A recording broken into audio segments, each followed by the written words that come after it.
You guys have hit 25 hours on the bogey, and I've finished up phase 1 task-based flight test. That's a mouthful. And I'm producing a whole video series on that. So that's why I've been a little bit absent. Apologies, there's some other reasons, but a lot's going on and it's all good. But I figure in this episode, since I have hit 25 hours, I'm swapping out the mineral oil for synthetic oil.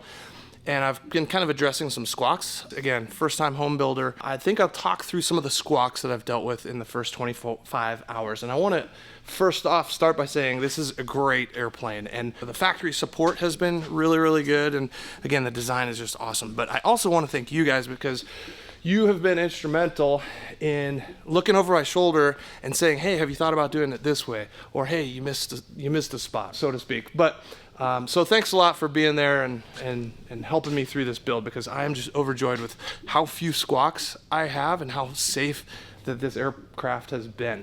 That being said, let me address some of those SQUAWKS. First off, I'm going to start with the most serious thing first. Is I was adjusting the pitch on the prop. I discovered that one of the bolts had sheared. I'm not going to take off the spinner to show you because I've already replaced it. That was early on. But I'm going to reach out to Whirlwind, the manufacturer, just because, you know, aircraft manufacturers and parts manufacturers always like to know when there has been a safety issue, and I consider that a pretty big safety issue. But I've replaced the bolt. So far, so good. The other most serious thing, or second most serious thing, I would say, is I was putting the cowling back on, and I noticed a little bit of a sheen. It's going to be hard to see. There, you can kind of see it better right there. But I touched it, and yeah, sure enough, it's a little bit greasy. There shouldn't be any sort of potential for an oil drip or anything, so I did a good inspection, and check out what I had found. Right in through here, you can see this bolt missing. So I've torqued these, so I'm kind of surprised that liberated. So definitely be checking all those bolts, because there was no indication to me in flight. Everything was flying great. It was just the fact that I caught it in the cowling as a clue and directed my attention over to the left side of the engine. Okay, similarly, speaking of liberated bolt, this is the only other one, is I know that these have been pretty traditionally loose, these stainless steel Phillips panhead bolts. I believe they're panheads, but regardless, they're quarter 20s. A thread rating of 20 isn't the best for grab, and the star washer didn't help there. So there's a torque value to those, so I'll go ahead and replace that before I fly today. On the subject of loose bolts, the only other fastener that I've found loose have been what you would imagine, right? Like these just inspection panels that are just held in by Tinnerman. There's a couple loose ones here, so but the majority of the loose fasteners have been on these, because this is a high vibration area, these gear struts. So I kind of routinely check those, and I've eventually put in some Loctite despite them being held in by nut plates, which should have some good hold to it. Okay, continuing on down the punch list, cowling, and these are all a lot less severe, so these are kind of more fun things, and some of them are even aesthetic. Speaking of which, I'm putting together another video on the purely aesthetic finishes that I've done, and I'll hit on them here. But I put some friction tape here because this was kind of rubbing, cowling to cowling, so that should take care of that.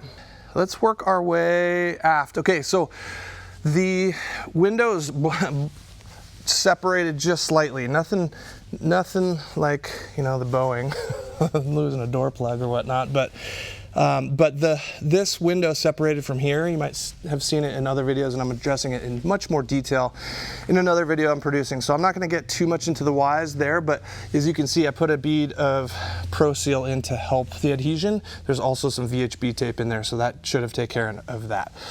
Next up, I want to thank Jeff at Aerosport Products. I'm beta testing these beautiful wing cuffs, and I've got them installed, and they got painted, and they just finish off the look of the wing beautifully, and the Pro Seal in there. I did that myself thanks to some guidance and tools from Cascade Customs and Design. All right, let's talk avionics. Okay, the couple SQUAWKS I've had were some self-induced, some not, but the way the Garmin works when you have two sources of attitude, which I do here, I have the GSU-25 mounted to the back of this. It's the C model. And then I've got the G5 right here, and I failed to calibrate the G5. And so therefore they were having some miscompare issues. Similarly, I think I did a poor job in calibrating the GMU11, which is the magnetometer. So I got some miscompares there as well. Now, thanks to Brandon, another S-21 builder, for pointing out that there was a service bulletin regarding that GSU-25C, especially on other aircraft, and it's affected by noise, and that could generate some miscompares. And turns out my serial number is affected. Do I think the miscompares were due to that? Probably not, but this is an IFR bird and I don't want to take that chance. So I'm going to be swapping out the GSU-25C when I have some downtime for a new one. Other thing that I'm swapping out is the G5 had a hardware failure. It worked just fine the next flight. In fact, I powered it down and repowered it up and it was just fine. But again, IFR, not going to mess with it. And there's, I think, a service bulletin on my G5 that it's pretty easy to RMA that. And then the last thing is the battery on the G5 has never charged. It sat for too long and I think it just died. I know that's an issue with those things, so I'm going to swap out the battery in the G5. But that's about it for the avionics. You know, minor tweaks here and there, and we'll talk about much more as we go through the task-based flight test series. Here's a very interesting thing. If you're installing this fairing, again, Aerosport products, love it. But I, unfortunately, installed this tail jagger pull handle doubler or insert for the handle before I discovered the awesome BAS option, which I just love. So what that means was I was unable to put a rivet nut a little further forward. So right here, it ended up impacting the rudder as I'd kick rudder in. The backside of the rivet nut was causing paint to chip and just a slight deformation of the skin. So I filed it down and now there's clearance, and it happened on both sides.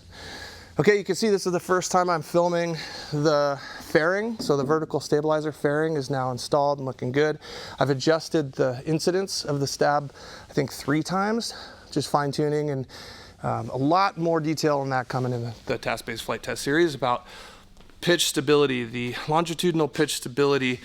I'm not gonna spoil it right now, but there's gonna be a great series and deep dive. Since I'm seeing it, check it out. I did take this airplane off airport, and I've already picked up a couple of dings, unfortunately, so I'm gonna repair those and then probably put, not a rubber cuff, but probably just some 3M film and protect it. Okay, I'm gonna finish off with a couple more things that are not SQUAWKS, that are just kind of more fine-tuned things that I would wanna know if I was a builder right now, kind of borrowing from my task-based flight test series about pitch and longitudinal stability. Is I believe my elevator was initially too stiff. The control linkages were too stiff. So I think that had some, some negative characteristics for pitch stability. And then lastly, one cool feature of the avionics, and I could have picked which system does this, but I'm talking about speed dependent trim, right? So the faster you go, you want that speed or that trim motor to move slower. I chose to use that control through Garmin, not vertical power. So the Garmin pitch servo, autopilot servo, which I haven't even actually activated yet, but through the Garmin system, it knows, of course, what airspeed you're at and will slow down the pitch on a curve that you set.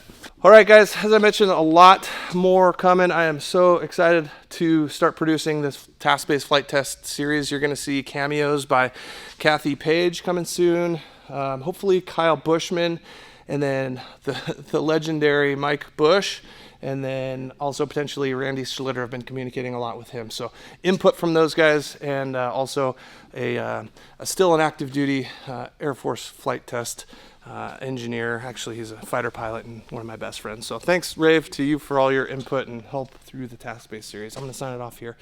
It's Steve. Till next time, you're cleared direct.